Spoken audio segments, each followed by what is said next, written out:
ರಾಣಿ ಇವತ್ತಿನ ಸಂಚಿಕೆಯಲ್ಲಿ ಏನಾಗುತ್ತೆ ಅಂತ ನೋಡ್ಕೊಂಡು ಬರೋಣ. ಇಲ್ಲಿ ಕಾವೇರಿ ದೇವರಿಗೆ ಪೂಜೆ ಮಾಡ್ತಿರ್ತಾಳೆ. ಅಷ್ಟೊತ್ತಿಗೆ ದೀಪ ಹಚ್ಚಿ ಏಳೊತ್ತಿಗೆ ಕಾವೇರಿದು ಕರಿಮಣಿ ಅಂದರೆ ತಾಳಿನೇ ಕಟ್ಟಾಗಿಬಿಡುತ್ತೆ. ಅವಳಿಗೆ ಒಂದು ಕಡೆ ಶಾಕ್ ಆಗ್ತಿರುತ್ತೆ, ಯಾಕೆ ಈ ಥರ ಆಯಿತು ಅಂತ. ಅಲ್ಲಿಗೆ ಸತ್ಯ ಮತ್ತು ಸರಳ ಬರ್ತಾರೆ, ಪುಟ್ಟಕ್ಕ ಬರ್ತಾರೆ. ಪುಟ್ಟಕ್ಕ ಬಂದು, ಅಯ್ಯಯ್ಯೋ ಕಾವೇರಿ ತಾಳಿ ಕಟ್ಟಾಯ್ತಲ್ಲ, ಇದೇನೋ ಅಪಶಕುನ ಅಳಿಯಂದ್ರೆ ಅಂತ ಸತ್ಯನಿಗೆ ಹೇಳ್ತಾರೆ. ಆವಾಗ ಸತ್ಯ ಇದ್ದವರು, ಅಯ್ಯೋ ಮದುವೆ ಆಗಿರೋ ಗಂಡನೇ ಜೊತೆ ಇಲ್ಲ, ಅವನ ಜೊತೆನೇ ಬಾಳ್ತಿಲ್ಲ ಅಂತಿರುವಾಗ ಅವ್ನು ಕಟ್ಟಿರೋ ತಾಳಿ ಕಟ್ಟಾದರೆ ಏನಾಗುತ್ತೆ, ಆ ಥರ ಏನೂ ಆಗಲ್ಲ ಕಾವೇರಿ, ನೀನು ಬಾ ತಿಂಡಿ ತಿನ್ನು ಅಂತ ಹೇಳ್ತಾರೆ. ಆದರೆ ಪುಟ್ಟಕ್ಕ ಮಾತ್ರ, ಇಲ್ಲ ಅಳಿಯಂದ್ರೆ ತಾಳಿ ವಿಚಾರದಲ್ಲಿ ಆ ಥರ ಎಲ್ಲ ಹೇಳಬಾರ್ದು. ಯಾಕಂದರೆ ಒಂದು ಹೆಣ್ಣಿಗೆ ಗಂಡನಿಗಿಂತನೇ ತಾಳಿನೇ ಮುಖ್ಯ. ಹೊರಗಿನ ಪ್ರಪಂಚದಿಂದ ಅವಳನ್ನ ಕಾಪಾಡಬೇಕು ಅಂದರೆ ಅವಳ ಕುತ್ತಿಗೆಯಲ್ಲಿ ತಾಳಿ ಇರಬೇಕು. ತಾಳಿಗೆ ತುಂಬ ಮೌಲ್ಯ ಇದೆ ಅಂತೆಲ್ಲ ಹೇಳ್ತಾರೆ.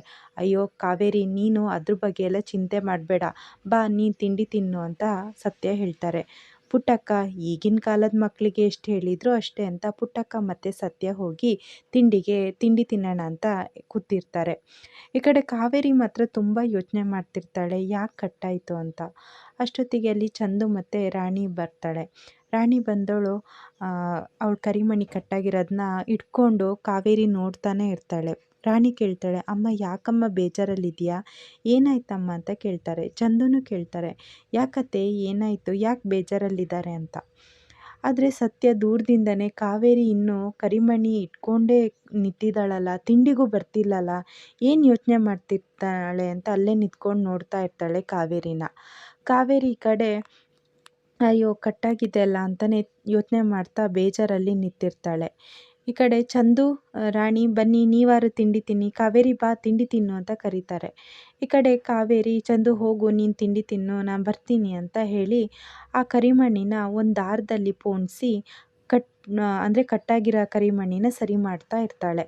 ಇದನ್ನು ದೂರದಲ್ಲೇ ಸರಳ ಮತ್ತು ಸರಳ ನಮ್ಮ ಪುಟ್ಟಕ್ಕ ಮತ್ತು ಸತ್ಯ ದೂರದಲ್ಲೇ ನೋಡ್ತಾ ಇರ್ತಾನೆ. ಈ ಕಡೆ ರಾಣಿನೂ ಅಮ್ಮ ಕರಿಮಣಿ ಸರಿ ಮಾಡೋದನ್ನ ನೋಡ್ಕೊಳ್ತಾ ಇರ್ತಾಳೆ. ಆದರೆ ಕಾವೇರಿ ಕರಿಮಣಿ ಸರಿ ಮಾಡುವಾಗ ಕೈ ಎಲ್ಲ ಅಲ್ಲಾಡ್ತಾ ಇರುತ್ತೆ, ಅಂದರೆ ಶೇಕ್ ಆಗ್ತಿರುತ್ತೆ. ರಾಣಿ ಕೇಳ್ತಾಳೆ, ಯಾಕಮ್ಮ ಕೈ ಯಾಕಮ್ಮ ನಡುಗ್ತಿದೆ ಅಂತ ಕೇಳ್ತಾಳೆ. ಏನೂ ಇಲ್ಲ ಅಂಥೇಳಿ ಕರಿಮಣಿನ ಸರಿ ಮಾಡಿಕೊಂಡು ಕುತ್ತಿಗೆಗೆ ಹಾಕ್ಕೊಂಡು ತಿಂಡಿಗೆ ಬಂದುಬಿಡ್ತಾಳೆ. ಆವಾಗ ಪುಟ್ಟಕ್ಕ ಕಾವೇರಿ ಕುತ್ತಿಗೆಲಿರೋ ಕರಿಮಣಿನ ನೋಡಿ ಅಳಿಯಂದ್ರಿ, ನಾನು ಮೊದಲೇ ಹೇಳಿದ್ನಲ್ಲ, ಹೆಣ್ಣಿಗೆ ತಾಳಿನೇ ಮುಖ್ಯ. ಅವಳು ಸಂಸಾರದಲ್ಲಿ ಎಷ್ಟೇ ಬಿರುಕಿರ್ಬೋದು, ಆದರೆ ಅವಳನ್ನ ಸರಿ ಮಾಡಿಕೊಂಡು ಸಂಸಾರನ ಮುಂದೂಡ್ಕೊಂಡು ಹೋಗ್ತಾಳೆ, ಅದೇ ಹೆಣ್ಣಿಗಿರೋ ಲಕ್ಷಣ ಅಂತ ಹೇಳ್ತಾರೆ. ಆವಾಗ ಸತ್ಯನಿಗೆ ಒಂದು ಕಡೆ ಭಯ ಆಗ್ತಿರುತ್ತೆ, ಕಾವೇರಿಗೆ ಇನ್ನೂ ಏನಾದ್ರು ಬಾಲನ ಮೇಲೆ ಮನಸ್ಸಲ್ಲಿ ಪ್ರೀತಿ ಇದೆಯೇನೋ ಅಂತ ಯೋಚನೆ ಮಾಡ್ತಾ ಇರ್ತಾಳೆ. ಈ ಕಡೆ ಒಂದು ಕಡೆ ಬಾಲನಿಗಂತೂ ಸರಿ ಹೊಡಿತಾ ಇರ್ತಾರೆ, ಕಟ್ಟಾಕೊಂಡು ಬೇರೆ ಹೊಡಿತಿರ್ತಾರೆ ಕಿಡ್ನಾಪ್ ಮಾಡಿದವರು.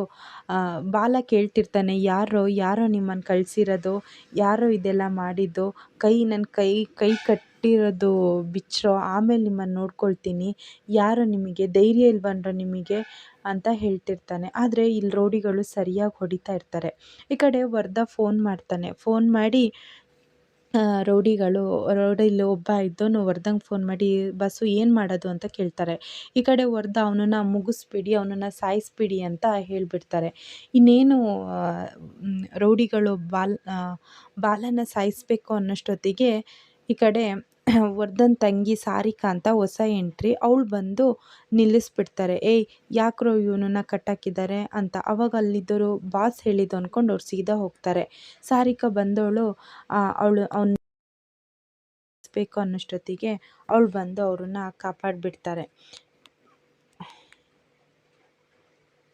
ಸಾರಿಕನು ಹೇಳ್ತಿರ್ತಾಳೆ, ಬಾಲ ಏಳು ಬಾಲ, ಅಂದರೆ ಅವ್ನಿಗೆ ತುಂಬ ಹೊಡೆದಿರ್ತಾರಲ್ಲ, ಪ್ರಜ್ಞೆನೇ ಹೋಗಿಬಿಟ್ಟಿರುತ್ತೆ. ಬಾಲ ಏಳು ಅಂತ ಸಾರಿಕಾ ಹೇಳ್ತಿರ್ತಾರೆ. ಈ ಕಡೆ ವರ್ಧನಿಗಂತೂ ತುಂಬ ಕೋಪ ಬಂದು ರೋಡಿಗಳಿಗೆ ಹೊಡಿತಿರ್ತಾರೆ. ನಾನು ಹೇಳಿದ ಒಂದು ಕೆಲಸ ನಿಮಗೆ ಮಾಡೋಕ್ಕಾಗಲಿಲ್ವಾ, ನಾನು ಹೇಳಿದ್ದೆ ತಾನೇ ಬಾಲನ ಸಾಯಿಸಿ ಅಂತ, ಯಾಕ್ರೋ ಅವನನ್ನು ಬಿಟ್ಟು ಬಂದ್ರಿ, ಯಾಕ್ರೋ ಈ ಥರ ಮಾಡಿದ್ರಿ ಅಂತ ರೌಡಿಗಳಿಗೆ ಬೈತಾ ಇರ್ತಾನೆ.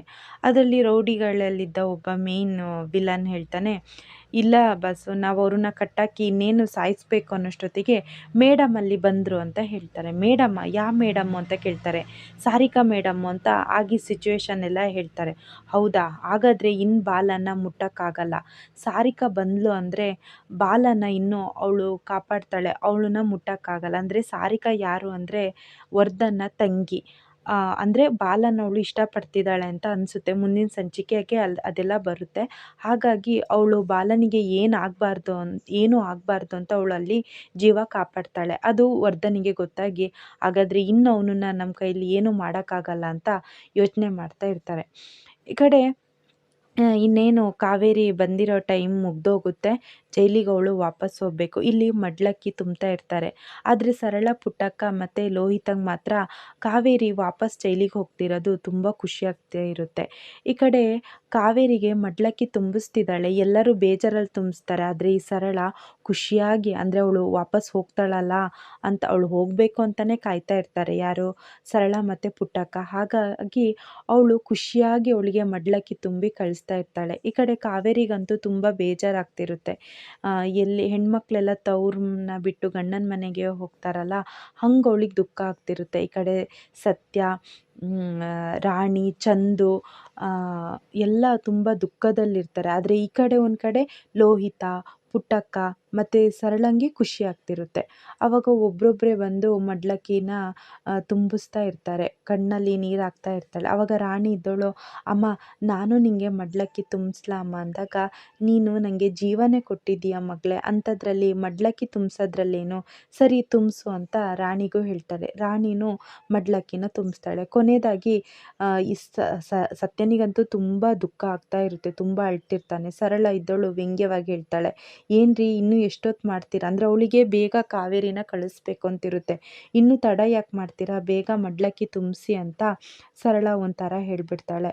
ಅಷ್ಟೊತ್ತಿಗೆ ಸತ್ಯನಿಗೆ, ನಾನು ನಿನ್ನನ್ನು ಚೆನ್ನಾಗಿ ಮದುವೆ ಮಾಡಿ ಈ ಥರ ಗಂಡನ ಮನೆಗೆ ಕಳಿಸುವಾಗ ಮಡ್ಲಕ್ಕಿ ತುಂಬಬೇಕು ಅಂತ ಅಂದ್ಕೊಂಡಿದ್ದೆ.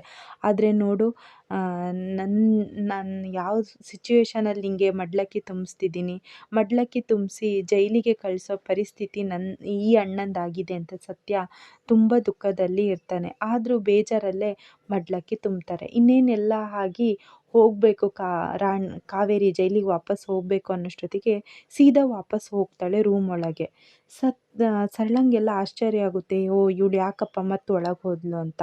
ಪಾಪ ಕಾವೇರಿ ಅವಳು ಇಷ್ಟು ವರ್ಷ ಜೈಲಲ್ಲಿ ದುಡ್ದಿರೋ ದುಡ್ಡನ್ನ ತಗೊಂಡು ಬಂದಿರ್ತಾಳೆ. ತಂದ ತಕ್ಷಣ ಅದನ್ನು ನೋಡಿ ಸರಳ, ಲೋಹಿತ, ಪುಟ್ಟಕ್ಕ ಅಂತೂ ದುಡ್ಡು ಅಂದರೆ ಮೊದಲೇ ಬಾಯಿ ಬಿಡ್ತಾರೆ ಅವರೆಲ್ಲ. ಅಂಥದ್ರಲ್ಲಿ ದುಡ್ಡನ್ನ ನೋಡಿ ಅಂತೂ ತುಂಬ ಖುಷಿಯಾಗಿಬಿಡ್ತಾರೆ. ಆವಾಗ ಕಾವೇರಿ ಇದ್ದವಳು, ತಗೋ ಅಣ್ಣ, ಈ ದುಡ್ಡನ್ನ ಇಟ್ಕೊ, ಇದು ನಿನಗೆ ಮತ್ತು ರಾಣಿ ಎಜುಕೇಷನಿಗೆ ಸಹಾಯ ಆಗುತ್ತೆ ಅಂತ ಹೇಳ್ತಾರೆ. ಆವಾಗ ಸತ್ಯನಿಗೆ ಅದು ಇಸ್ಕೊಳ್ಳೋಕೆ ಇಷ್ಟ ಇಲ್ಲ. ಏನು ನೀನು ದುಡ್ಡಲ್ಲಿ ಅಣ್ಣನ ಅಳಿತಿದ್ಯಾ ಅಂತ ಕೇಳಿದಾಗ, ಇಲ್ಲ ಅಣ್ಣ, ಇದು ನಾನು ಜೈಲಲ್ಲಿ ಇಷ್ಟು ವರ್ಷ ಕಷ್ಟಪಟ್ಟು ಸಂಪಾದಿಸಿದ್ದು, ಇದು ರಾಣಿಗೆ ಅವಶ್ಯಕತೆ ಆಗುತ್ತೆ. ನಾನೀಗ ಜೈಲಿಗೆ ವಾಪಸ್ ಹೋಗ್ತೀನಿ, ನನಗೆ ಯಾಕೆ ಹೇಳು ಯೂಸ್ ಆಗಲ್ಲ, ನೀನಾದ್ರು ಉಪಯೋಗ ಮಾಡ್ಕೊ ಅಂತ ಹೇಳ್ತಾರೆ. ಆದರೆ ಸತ್ಯ ಮಾತ್ರ, ಬೇಡ, ನನಗಂತೂ ಬೇಡ, ನೀನು ಹೋಗೋತ್ತಿಗೆ ಯಾವ್ದಾದ್ರು ದೇವಸ್ಥಾನ ಹುಂಡಿಗಾರು ಹಾಕು, ನನಗಂತೂ ಬೇಡ ಅಂತ ಹೇಳ್ತಾರೆ. ಆದರೆ ಸರಳ ಮಾತ್ರ, ಏನ್ರಿ ಲಕ್ಷ್ಮಿನೇ ಬರ್ತಿದ್ದಾಳೆ ಅಂದ ತಕ್ಷಣ ನೀವು ಬೇಡ ಅಂತ ವಾಪಸ್ ಕಳಿಸ್ತಿದ್ದೀರಲ್ಲ, ಇಲ್ಲಿ ಕೊಡು ಕಾವೇರಿ, ನಾನು ಇಟ್ಕೊಳ್ತೀನಿ. ಕಾವೇರಿನೂ ಮತ್ತು ರಾಣಿನೂ ಇಷ್ಟು ಸಮಯ ನಾವು ನೋಡ್ಕೊಂಡಿದ್ದಕ್ಕೆ ಅವಳಿದು ಕೊಟ್ಟಿರೋದು ಕಮ್ಮಿನೇ, ಆದರೆ ಅವಳ ಕೈಯಲ್ಲಿ ಇದಾಗೋದು ಇಷ್ಟೇ. ಇಷ್ಟಾರು ಕೊಟ್ಟಿದ್ದಾಳಲ್ಲ, ಅವಳು ಕೊಟ್ಟಿರೋದನ್ನ ಇಸ್ಕೊಂಡೋದು ಬಿಟ್ಟು ಬೇಡ ಅಂತ ಹೇಳ್ತಿರಲ್ಲ ಅಂತ ಇಲ್ಲಿ ಒಂಥರ ಮಾಡಿಕೊಂಡು ದುಡ್ಡನ್ನ ಇಸ್ಕೊಂಡು ಬಿಡ್ತಾಳೆ ಸರಳ. ಆಮೇಲೆ ಕಾವೇರಿ ಇರಲಿ ಬಿಡಿ ಅಂತ ಹೋಗ್ತಾಳೆ. ಇನ್ನೇನು ಕಾವೇರಿ ವಾಪಸ್ ಜೈಲಿಗೆ ಹೋಗಬೇಕು ಅನ್ನೋಷ್ಟೊತ್ತಿಗೆ ಗಾಡಿನೂ ಬಂದಿರುತ್ತೆ ಜೈಲಿಂದ.